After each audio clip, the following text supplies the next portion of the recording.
Hey there, Jeff Henderson with Fleet Feet and Marathoners in Training. We're here with another episode of Ask the Experts. Today I'm here with Laura Comtois from Fit for Life Physical Therapy. Thanks for being here with us. No problem. We're going to be discussing dynamic warm-ups, the importance of it, how we go about doing it, and how it applies to our marathoning and half marathoning. So again, Laura, thank you for being here. We're just going to jump right into the question. So why is warming up so important? It's important because if you think about what you're about to do, which is to put 3 to 6 times your body weight through your body, you want to prepare your muscles, your joints, your nervous system, your cardiovascular system for that activity. It's going to help reduce the risk of injury, and it will improve your performance overall. What should I include when thinking about a warm-up or a dynamic warm-up before a workout or a race? You want to think about, you're obviously using your legs, so you want to get your legs moving. You want to get your heart rate up. You want to get blood flow increased. So that's where it's dynamic warm-up means moving warm-up. So that's probably the biggest key. Is a lot of people over the years of running have been doing more static stretching. So they might say, yeah, I do my stretches before I go run. Or if you're like a lot of people, you jump out of bed and you just hit the road or the trail and there's nothing. So I think with the key part is that you're getting moving. So these are movements, not holding and stretching. Sure. What would you say to static stretching though? So if somebody has used to doing static stretching and we're advocating a dynamic warm-up, what about those folks who are really comfortable with a static stretch routine before their workout? Yeah, and there's nothing wrong with static stretching. I think the best place for it though is after you've done a run. So if you have some really tight spots though, or some painful areas that you're working through, maybe you don't count it. So a dynamic warm-up really should be about 10 minutes in duration.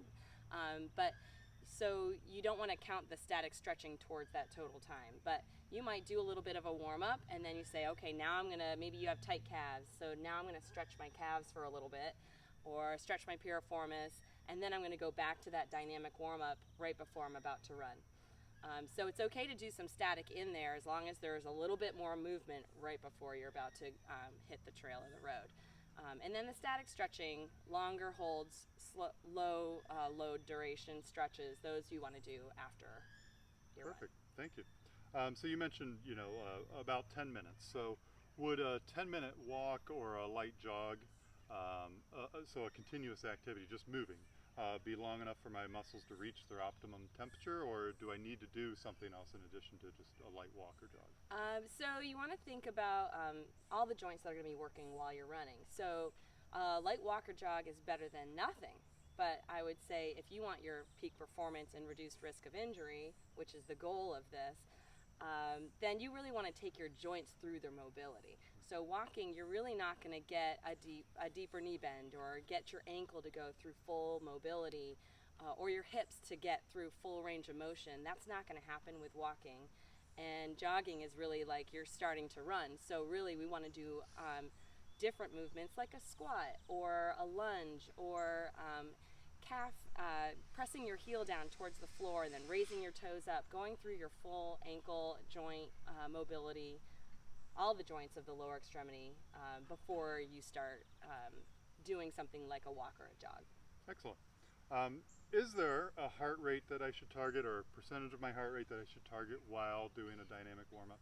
Yeah, you're really trying to get 70 to 80% of your max heart rate. That's kind of the target range. You don't want to burn out before you start running or racing, certainly, but you want to get prepared. It gets your nervous system woken up, and it gets everything ready to rock and roll, basically. And with that being said, are we wanting to hit 70 to 80% of our max heart rate right out of the gate of the dynamic warm-up, or by the end of it? By the end of it, for sure. Everything is kind of be gradual. So I would start with something like maybe a lunge or a squat, or and then as those movements change, then you're going to get more to like high knees, butt kicks, things that are going to make you start jumping. So jumping, running is a series of tiny little jumps. So we want to prepare for running with some jumping. Perfect. Depending on the time of the day, should I have already finished my pre-run breakfast or snack and hydrating before doing the dynamic warm-up?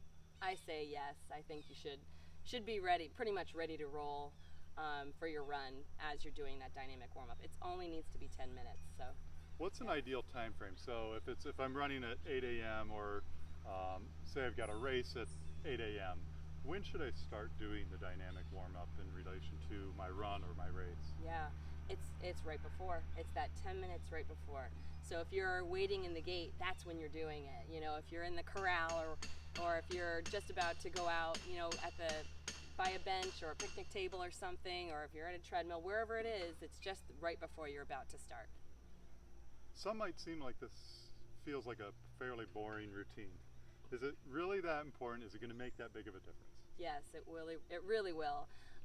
And I've seen it through my patients, of course. People that have had injuries and then they start doing it, they feel the difference. They report back to me. So I have that anecdotally, but in research it shows that a 10-minute warm-up reduces your risk of injury.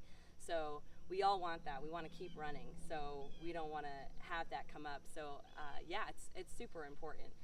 It's the first thing that people leave off, but it is probably one of the more important things. I mean, when you look at sports, do you ever see an athlete go out and just go start playing baseball, or they're going to go play volleyball or basketball? I mean, there's always a warm-up, so this is the same as that. Is it better to do static stretching after the workout as kind of a cool down, and is there other things that I should be doing along with that as a cool down after my workout? Because you already mentioned that we want to try to maybe focus on that after the run, but are there other things that I should incorporate post-run? I hadn't really thought about that too much other than just static stretching. So obviously you want to get your heart rate back down. So you're going to be slowing down with that, the cool down runs. So you're going to be slowing down. You don't want to just stop out from a sprint and just be done, right? Yeah. So yeah, you're just going to cool down your body, get your heart rate back to baseline, and then do your stretches is what I would say, other than hydrating and fueling. Some folks I've seen after a run, they might lay down, put their legs up on the wall. Is there any benefit to that? What is that? Yeah, why do we do that? That actually is beneficial, especially in a time when there's when you might have long pushes, really swollen. Your feet swell, it's your whole legs swell. It's not even just your feet. So that's actually really beneficial to get the blood back down to the heart. So obviously we have things like Normatec boots and fancy things like that can do that for us. But man, just laying down and put your legs up the wall, it's a great way to do that. Excellent. Well, we've covered a lot. What other aspects of a dynamic warm-up have we not maybe hit on? I think actually we've covered it all. I think just knowing for people to know exactly what to do, what are those moves that are beneficial, and we can certainly cover that soon. Awesome. And we're actually going to do that right now, so continue to stay tuned. We're going to go through a really quick run through of what dynamic warm-up is and what exercises we should be doing. So thank you, Laura. Yeah, no problem. All right, so Laura and I here are going to demonstrate what components go into a dynamic warm-up. So I'm going to let Laura take it from here, and she's going to tell me what to do. I like to boss people around, so this works well. Yes. All right, so first thing, Jeff, I'm going to have you do is just a regular squat. So you're just going to squat down how you feel comfortable.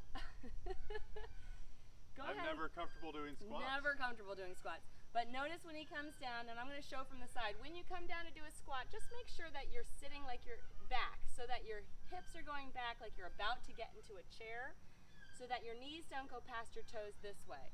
If you can only get to here, that's fine. I do not want to see knees going past toes, because that will give you a knee problem. How long should I be doing each of these exercises? So each one, if you did 10 to 15 repetitions, that would be perfect. Usually if you've done 5 to 10 exercises, it'll take about 10 minutes. Okay. So that usually works well. So first one was a squat. The next one would be a side lunge. So he's going to lunge towards one side. Yep, just like that. And again, sitting back so that hips are coming backwards. You're not getting your knee past your toes. This is demonstrating my immense level of inflexibility. This will help to get your adductors warmed up, your quads, your hips. So that's good. The next one I would have you do, let's try like this. So you're going to get a little bit of rotation.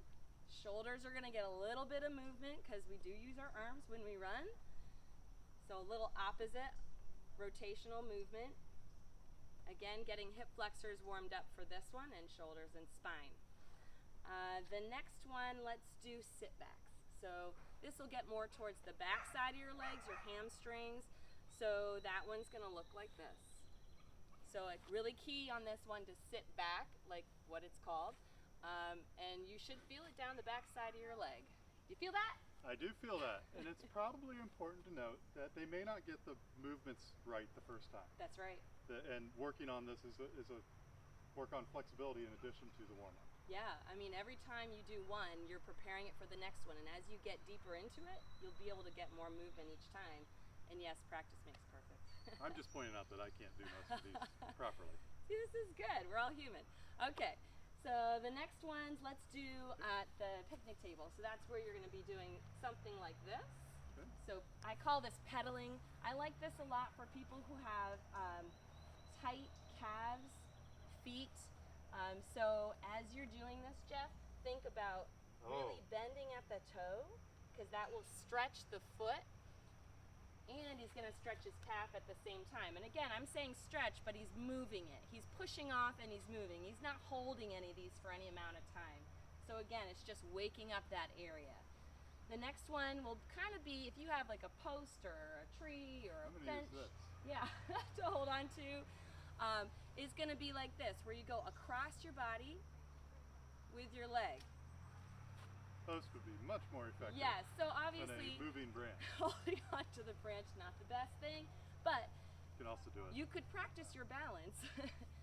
But this will work hips. Yeah, you are better without the branch. And then you could do hip openers from there. So again, some hip rotation, just getting those joints gliding. Awesome. And then, so you've done external rotation. This one. You haven't done this one yet. So a straight leg, and again, don't kick your legs up super high. You're just getting things moving. You're not going for height with this. It's keeping your leg mostly straight and just thinking about that running motion. Getting hips, legs warmed up. Again, nothing crazy extreme. And then we're at the point where we've kind of gone through ankle, knee, hip, spine, shoulders. Now we want to start doing some jumping. So now that would be stuff like butt kicks. You got some butt kicks going. We might do some high knees. Ooh. I know. Yeah. I'm gonna make him sweat out here. Awesome. And then jumping jacks. I know.